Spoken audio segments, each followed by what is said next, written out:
সংখ্যা পদ্ধতির প্রাথমিক আলোচনা করব এখানে। তো এখানে আমরা সংখ্যা পদ্ধতি সম্পর্কে পরিচিত হব। তো প্রথমেই সংখ্যা পদ্ধতি জানতে হলে আমাদের জানতে হবে সংখ্যা বিষয়টা কি। আমি এখানে লিখেছি সংখ্যা পদ্ধতি। প্রথমে আমরা সংখ্যাটা চেনার চেষ্টা করব। সংখ্যা কি? যে সংখ্যা হলো এমন কিছু চিহ্ন, প্রতীক বা অঙ্ক যার মাধ্যমে গাণিতিক সমস্যার সমাধান বা হিসাব নিকাশ করা যায়। এবার আসো পদ্ধতি সম্পর্কে।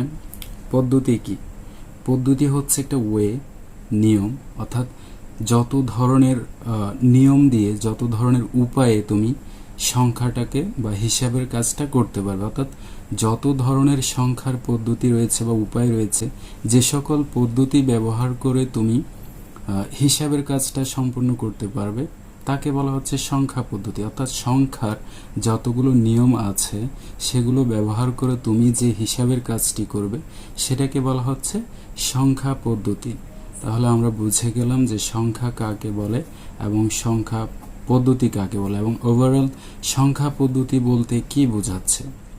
তাহলে সংখ্যা পদ্ধতি হলো যে সকল পদ্ধতি ব্যবহার করে, সংখ্যার যে সকল পদ্ধতি ব্যবহার করে তুমি হিসাবের কাজটা সম্পূর্ণ করতে পারবে, অর্থাৎ গাণিতিক সমস্যার সমাধান বা গাণিতিক হিসাব নিকাশ করতে পারবে, সেটাকেই বলা হচ্ছে সংখ্যা পদ্ধতি।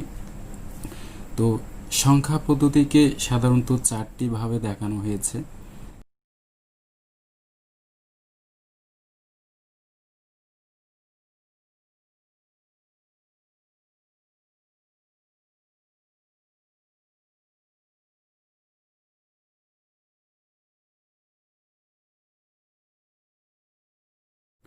তো আমরা এখন দশমিক সংখ্যা পদ্ধতি সম্পর্কে জানব। তো প্রথমে আমরা সংজ্ঞাটা জেনে নিই। সংজ্ঞাটা কি? যে সংখ্যা পদ্ধতিতে অঙ্ক বা প্রতীকের সংখ্যা, অর্থাৎ যে সংখ্যা পদ্ধতিতে অঙ্ক, চিহ্ন বা প্রতীকের সংখ্যা 10টি তাকে বলে দশমিক সংখ্যা পদ্ধতি। এটা আমরা সবাই জানি। দশমিক সংখ্যা পদ্ধতি সম্পর্কে আমরা সবাই পরিচিত। সচরাচর যে সংখ্যা পদ্ধতি আমরা ব্যবহার করে থাকি তাকে দশমিক সংখ্যা পদ্ধতি বলে। তাহলে দশমিক সংখ্যা পদ্ধতিতে অঙ্ক বা চিহ্নের সংখ্যা হচ্ছে তোমার 10টি। সেই 10টি চিহ্ন বা প্রতীক কি সেগুলো আমরা দেখে নিব। সেটা হচ্ছে, এটা আমরা সবাই জানি, 0 থেকে 0, 1, 2, 3, 4, 5, 6, 7, 8, 9 এতটুকু পর্যন্ত হচ্ছে দশমিক সংখ্যা পদ্ধতির চিহ্ন বা প্রতীকের সংখ্যা। তো 10টি বলেছে, অনেকে বলতে পারে এখানে তো 9টি। অবশ্যই খেয়াল রাখতে হবে যে এটা 0 থেকে শুরু হয়েছে, সুতরাং এখানে 1 থেকে 9 পর্যন্ত হচ্ছে 9টি, 0 সহ মোট হচ্ছে 10টি। তো 10টি হওয়ার কারণে এই সংখ্যা পদ্ধতির নাম করা হয়েছে দশমিক সংখ্যা পদ্ধতি। তো দশমিক সংখ্যা পদ্ধতির গণনা পদ্ধতি যেটা, গণনা করার নিয়ম যেটা, সেটা আশা করি বোঝানোর কোনো প্রয়োজন নেই। এটা আমরা সবাই গুনতে পারি। 0 থেকে 9 পর্যন্ত শেষ হওয়ার পর আমরা এভাবে গণনা শুরু করি 10, অর্থাৎ 1, 0, 10, 1, 1, 11, এই নিয়মে বাড়তে থাকে 1, 2, 12।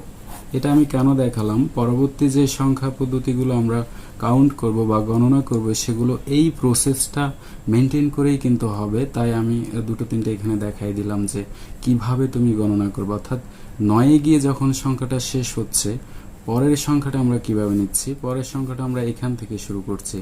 1, 0, 10, 1, 1, 11, 1, 2, 12, 1, 3, 13, এভাবে কন্টিনিউয়াস হতে থাকে। যখন এক পর্যায়ে 1, 9, 19 হয়ে যায়, পরবর্তী সংখ্যাটা আমরা আবার 1-এর কাজ শেষ করে আমরা তখন 2-এ পদার্পণ করি। তখন 2, 0 আমরা আবার 20, আবার 2, 1, 21, 2, 2, 22, এভাবে আমরা কাউন্ট করতে থাকি। তো এটা আমরা কেন দেখালাম, পরবর্তী সংখ্যাগুলো কাউন্ট করতে গেলে বা গণনা করতে গেলে যেন আমাদের সেই সমস্যাটা না হয় যে কিভাবে আমরা কাউন্ট করছি বা কিভাবে গণনা করছি। প্রতিটা সংখ্যা পদ্ধতিতে এভাবেই কাউন্ট করা হয়। তাহলে আশা করি দশমিক সংখ্যা পদ্ধতিতে কারো কোনো সমস্যা নেই, এটা আমরা সবাই চিনি, জানি। তো আমরা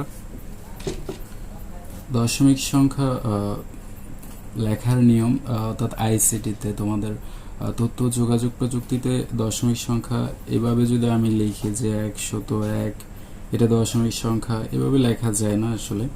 বেস বা ভিত্তি দিয়ে তোমাকে লিখতে হবে। যেমন এখন আমি বলতে পারি এটা একটা দশমিক সংখ্যা, অর্থাৎ দশমিক সংখ্যার বেস বা ভিত্তি হচ্ছে 10। কেন 10? কারণ এটার অঙ্ক বা প্রতীক সংখ্যাই হচ্ছে 10, তাই এটার বেস বা ভিত্তি যেটাই বলি না কেন এটা হচ্ছে 10। তো সাধারণভাবে তুমি যদি লিখো যে 4, 6, 8 এটা হচ্ছে একটা দশমিক সংখ্যা, এভাবে লেখা যায় না আসলে। ব্র্যাকেট দিয়ে তোমার একটু নিচে করে বেসটাকে লিখতে হয়। দশমিক সংখ্যা তখনই বোঝা যাবে এটা যখন আমি এখানে দশমিকের বেস বা ভিত্তিটা ইউজ করব। তো এটা লেখার নিয়ম হচ্ছে কি, সংখ্যা যেটা আমি লিখতে চাই 9642, একটা ফার্স্ট ব্র্যাকেট দিয়ে একটু নিচে করে এই দশমিকের বেস বা ভিত্তিটা তোমার লিখতে হবে। তখনই এটা বোঝা যাবে যে না, এটা একটা দশমিক সংখ্যা। এভাবে সংখ্যাগুলোকে লিখতে হয়। এখন আমরা আলোচনা করব বাইনারি সংখ্যা পদ্ধতি নিয়ে, বাইনারি নাম্বার সিস্টেম। তো সংজ্ঞাটা আমরা জেনে নিব। বাইনারি সংখ্যা পদ্ধতি কাকে বলে? প্রতিটা সংজ্ঞার মূল কথা একই। একটা সংজ্ঞা শিখলেই তোমার প্রতিটা সংজ্ঞা মনে থাকবে, অর্থাৎ কোন সংখ্যা পদ্ধতিতে অঙ্ক বা প্রতীকের সংখ্যা কতটি, সেটা যদি তোমার মনে থাকে সংজ্ঞাটা তুমি ইজিলি বলতে পারবে খুব সহজেই। যেমন পূর্বের মতোই সংজ্ঞাটা আমি বলছি, যেই সংখ্যা পদ্ধতিতে অঙ্ক, প্রতীক বা চিহ্নের সংখ্যা হচ্ছে কেবল 2টি, তাকে বাইনারি সংখ্যা বলে। তো প্রশ্ন হতে পারে 2টি, সেটাকে কেন বাইনারি বলা হচ্ছে? আসলে বাইনারি আমরা যেমন বাই শব্দের অর্থ আমরা জানি 2। যেমন কিভাবে 2? যেমন আমরা বাইসাইকেল সবাই চিনি, বাইসাইকেল, মোটর বাইক। তো সেখানে কেন বাই কথাটা বলে? বাই মানেই হচ্ছে 2। বাইসাইকেলে আমরা জানি দুটো চাকা থাকে সেখানে, তাই এটার নাম বাইসাইকেল। মোটর বাইক, সেখানেও দুটো চাকা থাকে, তাই এটার নাম মোটর বাইক। ঠিক তেমনই এই সংখ্যা পদ্ধতিতে 2টি প্রতীক বা চিহ্ন রয়েছে। যেমন একটি প্রতীক হচ্ছে 0, আরেকটি হচ্ছে 1। 0 এবং 1 এই দুটো পদ্ধতি মিলেই হলো বাইনারি সংখ্যা পদ্ধতি, যেখানে 2টি অঙ্ক সংখ্যা হচ্ছে 2টি, তাই এটিকে বলা হচ্ছে বাইনারি সংখ্যা পদ্ধতি। আশা করি বুঝতে পেরেছ।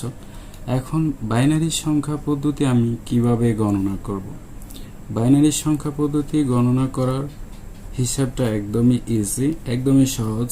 অনেকের অনেক চিন্তা থাকে বাইনারি সংখ্যা আমি গণনা করতে পারি না, হঠাৎ করে 5-এর বাইনারি কত, 6-এর বাইনারি কত জিজ্ঞেস করা হলো, তুমি পারো না, চিন্তায় পড়ে যাও কিভাবে করবে। আশা করি আজকের বাইনারি সংখ্যা পদ্ধতিটা তুমি দেখলে বুঝে যাবে যে কিভাবে বাইনারি সংখ্যা পদ্ধতি গণনা করতে হয়। একদম ইজি, কোনো চাপ নিতে হবে না, কোনো টেনশন করতে হবে না, খুব সহজেই তুমি এই হিসাবটা করতে পারবে। তাহলে আসো আমরা দেখে নিই কিভাবে বাইনারি সংখ্যাটা গণনা করব। তো বাইনারি সংখ্যা পদ্ধতিতে তুমি দেখবে যে প্রথমে হচ্ছে 0 আছে। তো আমি যদি 1 নিই, তাহলে 1-এর পরে 2 নিতে গেলে আমার আর কোনো সংখ্যা নাই। তো আমরা দশমিক সংখ্যা পদ্ধতিতে শিখেছি যেখানেই শেষ সেখানে আমরা আবার পুনরায় কাউন্ট করব এটা নিয়ে। তাহলে আমাদের এটা যদি হয় 1, তাহলে 2 হবে 1, 0, অর্থাৎ 2 হচ্ছে 10। স্বাভাবিক সংখ্যায় যেটা 2, সেটা হচ্ছে এখানে 10। 3 হচ্ছে, একবার এটা নিয়ে 2 করেছি, একবার এইটা নিব আবার, তাহলে 3 হচ্ছে 11। এখন এখানে এসে আমার 11-এর পরে আমি এখন 11টা হচ্ছে প্রকৃতপক্ষে 3, অর্থাৎ 3 হচ্ছে 11। তাহলে এবার 4 কত হবে? তাহলে আমি এবার এখানে 1 পর্যন্ত এসে 1, 1 2বার নিয়ে, এরপরে কিন্তু আর কিছু নাই। এবার আমার কি করতে হবে? 0 আমি আগে একটা নিয়েছি, এখন আমি 0 2বার নিব, এটা হচ্ছে 3। অর্থাৎ 1, 0 যখন নিয়েছিলাম, 10 যখন হয়েছিল তখন হয়েছিল এটা 2, 1, 1 যখন নিয়েছিলাম তখন হয়েছে 3।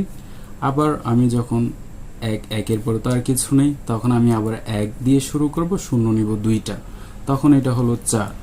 এবার আমি 0 2টা নিয়েছি, 1 0 1 নিব, এখন 1 0 1, তাহলে এটা হচ্ছে 5। আবার আমি কি করব?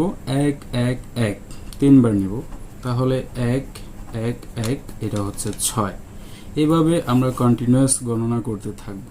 তো এই বিষয়টাকে হয়তো অনেক জটিল মনে হয়, অনেক সময়ের প্রয়োজন আছে এই পদ্ধতিতে যদি তুমি গণনা করতে যাও। প্রকৃতপক্ষে এভাবেই কিন্তু হিসাবটা হচ্ছে, কিন্তু আমি তোমাদেরকে আরও একটি সহজ এবং শর্টকাট টেকনিক যেটাকে বলে সহজ উপায় শিখিয়ে দিব, যে কিভাবে তুমি মুহূর্তেই শত শত বাইনারি সংখ্যা কাউন্ট করতে পারবে খুবই ইজিলি। আশা করি তুমি যদি এই উপায়টা সহজে শিখতে পারো বা রপ্ত করতে পারো, তুমি তোমার শ্রেণীতে সবার চেয়ে ফার্স্ট এবং দ্রুত বাইনারি সংখ্যা কাউন্ট করতে পারবে, গণনা করতে পারবে একদম শত শত বাইনারি সংখ্যা অনায়াসে নির্ভুলভাবে। তো চলো শিখে নিই সেই টেকনিকটা কি। টেকনিকটা হচ্ছে, প্রথমে আমরা জানি, এখানে জেনে নিলাম যে দুইটা সংখ্যা আমাদের কাছে আছে। তো প্রথমত তুমি 1 নিবে, এটা তো 1। এরপরে 2 কিভাবে হবে? তোমার কাউন্ট হচ্ছে, আমার টেকনিক হচ্ছে তুমি শুধু একবার 1 নিবে, একবার 0 নিবে, একবার 1 নিবে, একবার 0 নিবে, অটোমেটিক তোমার বাইনারি সংখ্যাগুলো কাউন্ট হয়ে যাবে। এখানে অবশ্যই মনে রাখতে হবে 0-র পাওয়ার আছে, 0-র পাওয়ার থাকবে 0-র, 1-এর কোনো পাওয়ার নেই। এটা কি আমি কাউন্ট করতে গেলে দেখিয়ে দিব। তা আমি 1 নিলাম, 1-এর কোনো পাওয়ার নেই, 0 নিলাম, এরপর আমি বলেছি একবার 1 নিব, একবার 0 নিব। তো 0-র পাওয়ার আছে, পাওয়ারটা কি? তার পাওয়ার হচ্ছে সে পাশের যে খালি ঘরটা আছে, এদিকে অসংখ্য খালি ঘর আছে, এটা অবশ্যই মনে রাখতে হবে। আমাদের এই হাতের বাম পাশে অসংখ্য খালি ঘর বা শূন্য রয়েছে। তো শূন্যের যে পাওয়ারটা, সেটা তার পাশের যে খালি ঘরটা আছে তাকে 1 করে দিবে। এটাই শুধু মনে রাখতে হবে এই টেকনিকটা, যে শূন্যের যে পাওয়ারটা আছে, যে পাওয়ারের কথা আমি বলেছি, সে হচ্ছে তার পাশের ঘরটাকে কি করে দিবে? 1 করে দিবে। এরপরে 1 নিয়েছে, 0 নিয়েছে, 0 পাওয়ার প্রয়োগ করেছে, এটা 1 হয়ে গিয়েছে। এরপরে 1 নেওয়ার পালা। তো 1-এর কোনো পাওয়ার নেই, আমি বলেছি 1-এর কোনো পাওয়ার নেই, তার মানে সে তার পাশের জনকে কোনো চেঞ্জ করতে পারবে না। এরপর আবার 0 নেওয়ার পালা, 0 নিলাম, পাশে 1 ছিল, সেটাকে পাওয়ার প্রয়োগ করবে, 1 থাকলে 0 করে দেবে। অর্থাৎ পাওয়ার হচ্ছে কি, শূন্যটা তার পাশেরটাকে যেমনই আছে তার স্থান পরিবর্তন করে দিবে, অর্থাৎ তার রূপ পরিবর্তন করবে। তো রূপ তো আছে, একটা 0 একটা 1, তো পাশে যেহেতু 1 আছে, আমি 0 নিয়েছি, পাওয়ার প্রয়োগ হয়ে এটা হয়ে যাবে 0।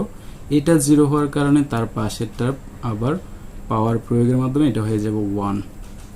তাহলে ভালো করে খেয়াল করে, আমি 1 নিয়েছি, 0 নিয়েছি, 0 পাওয়ার প্রয়োগ করে পাশের খালি ঘরটাকে 1 করেছে। পরবর্তীতে আমি আবার 1 নিয়েছি, 1-এর কোনো পাওয়ার নেই, 1 রয়ে গেছে। আবার 0 নিয়েছি, 0 তার পাশেরটাকে পাওয়ার প্রয়োগ করে 0 করেছে। আবার 0টা তার পাশেরটাকে পাওয়ার প্রয়োগ করে 1 করেছে।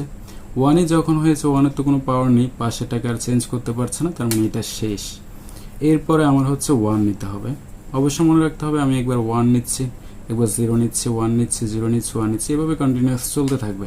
তো 1-এর তো কোনো পাওয়ার নেই, পাশেরটা চেঞ্জ হবে না, পাশেরটা চেঞ্জ হবে না। আবার এটা মনে করিও না যে এই 0টা কেন চেঞ্জ করলো না, এটা তো পূর্বের ঘর থেকে বসতেছে, এটার কোনো কাজ নেই। আমি যেটা নিচ্ছি সেটা কোনো চেঞ্জ হচ্ছে কিনা সেটার কাজ হবে, সেটার পাওয়ারটা প্রয়োগ হবে, আগেরগুলো কোনো চেঞ্জ হবে না। এরপরে আমি আবার 0 নিচ্ছি, তাহলে 0 নিলে পাশেটা চেঞ্জ হবে। 0 ছিল, পাওয়ার প্রয়োগ করে এটা 1 হচ্ছে, 1 হয়েছে, যেহেতু এটার কোনো পাওয়ার নেই, এটা হয়ে যাবে তোমার যেমন ছিল তেমন। এরপর আমি আবার 1 নিচ্ছি, 1-এর কোনো পাওয়ার নেই, পাশেরগুলো যেমন আছে তেমন বসে যাবে। এরপর আমি নিচ্ছি 0। তো খেয়াল করে দেখো, এখন 0 পাওয়ার প্রয়োগ করে এটাকে 0 করেছে। এই 0-র পাওয়ারটা যতক্ষণ থাকবে ততক্ষণ পাওয়ারের প্রয়োগ চলতে থাকবে। 0 পাওয়ার প্রয়োগ করেছে, 1-কে 0 করেছে, সে এখনো পাওয়ারে আছে। পাশেরটাকে 0 করেছে, এখনো পাওয়ারে আছে। পাশের 0-কে 1 করেছে, পাওয়ার 1-এ এসে শেষ। তাহলে 1 হয়েছে মানে পাওয়ারটা শেষ, পাশে আর যেতে পারবে না, তার মানে এটা শেষ। পরে আবার 1 নিব, 1-এর কোনো পাওয়ার নেই, পাশের 0 আছে, বসে যাবে, বসে যাবে, 1 ছিল, বসে যাবে। আশা করি এতক্ষণে বুঝতে পেরেছি আমি কিভাবে কাউন্ট করছি। এবার দেখো আমি দ্রুত কিভাবে কাউন্টগুলো করছি। এবার আমি দ্রুত কাউন্ট করে দেখিয়ে দিচ্ছি তোমাদেরকে কিভাবে তোমরা কাউন্ট করবে।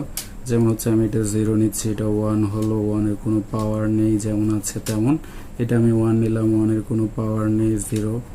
আবার আমি 0 নিচ্ছি, এটা 0 হয়ে যাচ্ছে, 0 এটাকে 1 করে দিচ্ছে, 1 হলে পাওয়ার নেই। আবার আমি 1 নিচ্ছি, 1-এর কোনো পাওয়ার নেই, তাহলে এভাবে যখন তুমি পুরো বিষয়টা রপ্ত করতে পারবে, তুমি ইজিলি কাউন্ট করতে পারবে। যেমন আমি আবার প্রথম থেকে দেখাচ্ছি কাউন্টিংটা। 1 0 নিলাম, 1 হয়ে গেল, 1 পাওয়ার নেই, 0 নিলাম, 0 1। তাহলে দেখো কত ইজিলি আমি কাউন্ট করছি। 0 1 হয়ে গেল, 1 1 1 1 0 0 0 1 1 পাওয়ার নেই। তাহলে দেখো একদম ইজিলি তুমি সারাদিন কাউন্ট করতে পারবে, কোনো প্রবলেম নেই। তাহলে এই পদ্ধতিতে তুমি যদি বাইনারি কাউন্ট করো, এটা হচ্ছে 1 2 3 4 5, এটা 6 7 8। তাহলে তুমি যদি 10 পর্যন্ত কাউন্ট করো, তাহলে ইজিলি তুমি এটা যদি একটু করে পাশে 5-7 সেকেন্ডের মধ্যে যদি তুমি এটা করে ফেলতে পারো, 5 সেকেন্ডও লাগবে না তোমার, যদি তুমি পারো এটা 5 সেকেন্ডের মধ্যে তোমার হয়ে যাবে। তো করে রাখলে তুমি যে কোনো বাইনারিটা এখান থেকে দেখে করতে পারো। আরও জানি আমরা বাইনারি সংখ্যা কিভাবে বের করতে হয় কোনো সংখ্যার, সেগুলো আমি অন্য একটা ভিডিওতে দেখাবো যে কিভাবে রূপান্তর করতে হয় অন্যান্য সংখ্যা থেকে, কিভাবে তুমি বাইনারিতে রূপান্তর করবা, বাইনারি থেকে অন্য সংখ্যায় কিভাবে রূপান্তর করবা, সেটা আমি পার্ট 2 ক্লাসে দেখিয়ে দিব। তো আমরা আপাতত বাইনারি সংখ্যা পদ্ধতিটা জানলাম, অন্যান্য সংখ্যা পদ্ধতিগুলো জানবো। এই ক্লাসে শুধু আমি সংখ্যা পদ্ধতিটা তোমাদেরকে চেনানোর চেষ্টা করব। বাইনারি সংখ্যার বেস বা ভিত্তি হচ্ছে 2, কারণ এখানে সংখ্যা বা প্রতীক হচ্ছে 2টি। তো বাইনারি সংখ্যা আমরা কিভাবে চিনব, যেমন আমি এটা লিখলাম 1 0 0 1 0। তো এটা যে বাইনারি সংখ্যা আমি কিভাবে চিনব, কারণ বাইনারি সংখ্যার বেস বা ভিত্তি হচ্ছে 2। তো এটার পাশে যখন 2 দেওয়া থাকবে, 2 দেওয়া থাকবে, তখন আমি চিনে নেব এটা হচ্ছে একটি বাইনারি সংখ্যা। কেন? কারণ এখানে বেস বা ভিত্তি দেওয়া আছে 2। এভাবে আমরা বাইনারি সংখ্যা চিনতে পারবো। সাধারণত যদি আমি এইভাবে লিখি, কেউ এটাকে বলবে না যে এটা বাইনারি সংখ্যা, এটা নর্মাল সাধারণ সংখ্যা হতে পারে, দশমিক সংখ্যা হতে পারে। কিন্তু যখন আমি এটার পাশে এভাবে বেস বা ভিত্তি ব্যবহার করব, তখনই এটাকে বলা হবে বাইনারি সংখ্যা। তার মানে বাইনারি সংখ্যার বেস বা ভিত্তি হচ্ছে 2। কোনো সংখ্যার বেস বা ভিত্তি হচ্ছে সেই সংখ্যার অঙ্ক বা প্রতীক সংখ্যা যত, সেই সংখ্যার বেস বা ভিত্তি হচ্ছে তত। বিষয়টা একদম সহজ, মনে থাকার মতো একটা বিষয়।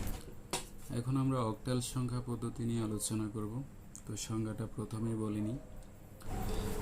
অক্টাল মানে হচ্ছে 8। তার মানে বোঝা যাচ্ছে যে সংখ্যা পদ্ধতিতে চিহ্ন বা প্রতীকের সংখ্যা থাকবে 8টি, তাকে বলা হচ্ছে অক্টাল সংখ্যা পদ্ধতি।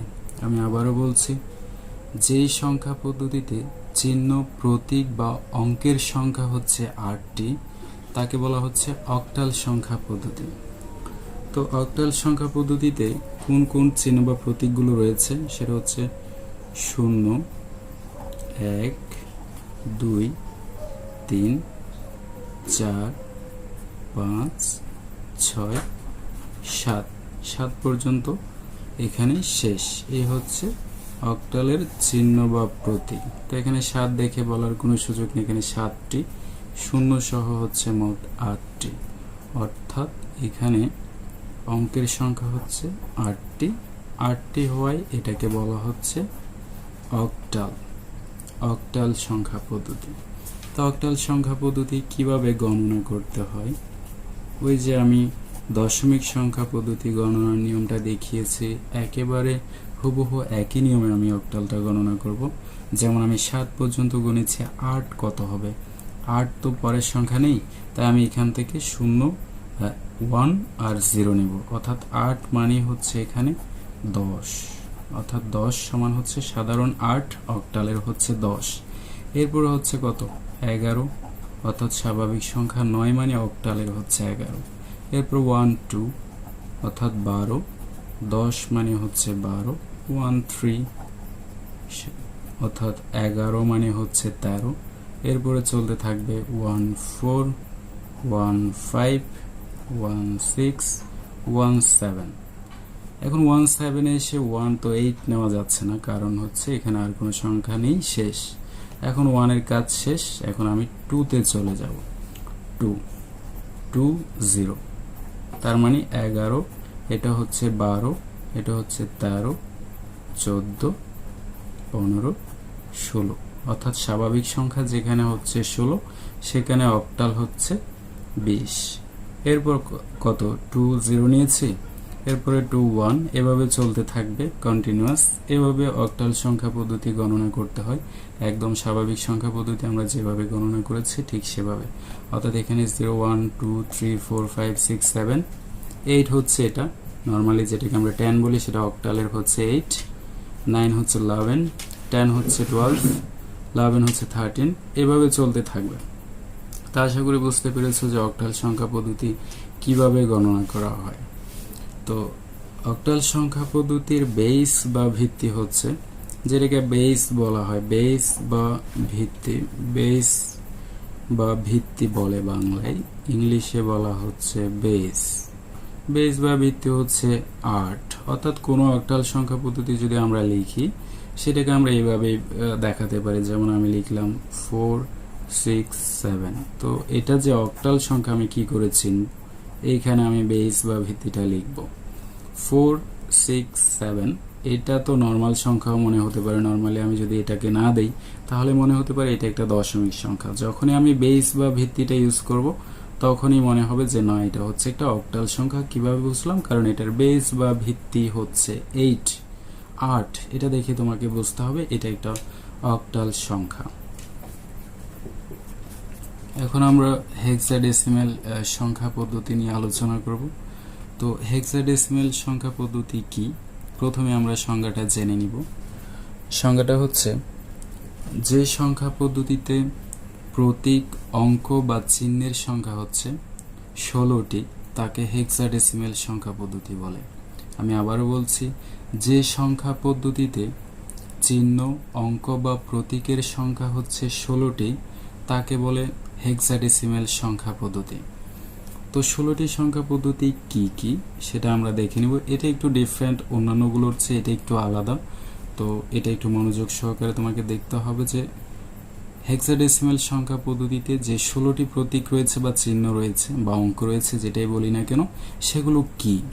সেটা হচ্ছে নর্মালি 0 থেকে 1 2 3 4 5 6 7 8 9 9 পর্যন্ত দশমিক সংখ্যা পদ্ধতির সংখ্যাগুলোই ব্যবহার করা হয়েছে। অর্থাৎ এখানে মোট 10টি ডেসিমিল সংখ্যা থেকে নেওয়া হয়েছে। তো 16টি হতে আরও 6টি রয়েছে। সেই 6টি কি? সেই 6টি হচ্ছে যথাক্রমে এ মানে হচ্ছে 10, বি মানে হচ্ছে 11, সি মানে হচ্ছে 12, ডি মানে হচ্ছে 13, এবং হচ্ছে ই মানে হচ্ছে 14, এবং হচ্ছে এফ মানে হচ্ছে 15। তাহলে এখানে ছিল মোট 10টি। পরবর্তী 6টি হলো A B C D E F. পরবর্তী সংখ্যা 6টি নেওয়া হয়েছে এভাবে, তাহলে মোট হচ্ছে 16টি। তো এখানে 15টি দেখে, 15 পর্যন্ত দেখে আবার মনে করি না যে এখানে তো 15টি হলো, আসলে এখানে শূন্যটা একটা বাড়াই দিচ্ছে প্রতিবারের মতো। তো এখানে মোট হলো 16টি। অর্থাৎ আমরা 0 থেকে 9 পর্যন্ত 10টি কাউন্ট করার পর A B C D E F লিখব। তো ব্র্যাকেটে 10 11 12 13 14 15 দেওয়ার কারণ হচ্ছে এ প্রকৃতপক্ষে 10কে বোঝায়, বি 11কে বোঝায়, সি 12কে বোঝায়, ডি 13, ই 14, এফ 15কে বোঝায়। এগুলো যখন আমরা রূপান্তর করব, এক সংখ্যা থেকে আরেক সংখ্যায় রূপান্তর করব, তখন এগুলো আমাদের জানতে হয়। তাই আমি এখানে ব্র্যাকেটে এগুলো লিখে দিয়েছি। নর্মালি এগুলো লেখা হয় না, যখন তুমি সাধারণত হেক্সাডেসিমেল সংখ্যাকে গণনা করবে তখন এগুলো না লিখলে চলে, A B C D E F পর্যন্ত লিখলে হয়। কিন্তু কোনটার মান কত এটা সহজে বোঝার জন্য আমি লিখে দিয়েছি, যেন রূপান্তরে গিয়ে তোমাদের কোনো কনফিউশন তৈরি না হয়। তো এখন গণনা করব কিভাবে? তো গণনা করার জন্য 0 থেকে 15 পর্যন্ত তো আমি গণনা করেই দিলাম। 15 পর্যন্ত নর্মালি এটাকে 15, যদিও সংখ্যা এখানে মোট 16টি, কিন্তু এটা কিন্তু 15। এটা 15-র মান হচ্ছে এফ। তো 16 কিভাবে কাউন্ট করব? ওই যে 15 পরে 16 নিতে হবে আমার, এই যে 1 10 হচ্ছে 16। নর্মালি যেখানে 16 সেখানে হেক্সাডেসিমেলে হচ্ছে 10। এরপরে 11, নর্মালি যখন 17 হচ্ছে স্বাভাবিক সংখ্যায় অর্থাৎ দশমিকে যখন 17 তখন হেক্সাডেসিমালে হচ্ছে 11, এরপরে 12, এভাবে 13, এভাবে করতে করতে যখন এটা একেবারে 1F এ এসে শেষ হবে, 1 এর মানটা F পর্যন্ত আসবে, F এর পর তার কিছু নাই, তো 1F এটা হচ্ছে লাস্ট সংখ্যা। তো 1 এর কাজ যখন এখানে শেষ হবে আমি আবার 2 দিয়ে শুরু করব, 2 0 2 0 2 1, এভাবে কাউন্ট করতে করতে করতে করতে আমি আবার 2F পর্যন্ত আসব। তো 2F আসলে তো 2 এর কাজ শেষ, এখানে 1 এর কাজ শেষ হয়েছিল, 2 এর কাজ আমি কাউন্ট করতে করতে F পর্যন্ত আসলে 2 এর কাউন্টটা শেষ হবে। এরপরে হচ্ছে 3 শুরু হবে, আবার 3 0 এভাবে। তো তুমি পাশে দিয়ে মিলাই মিলাই দেখতে পারো যে কোনটা সমান কত হচ্ছে।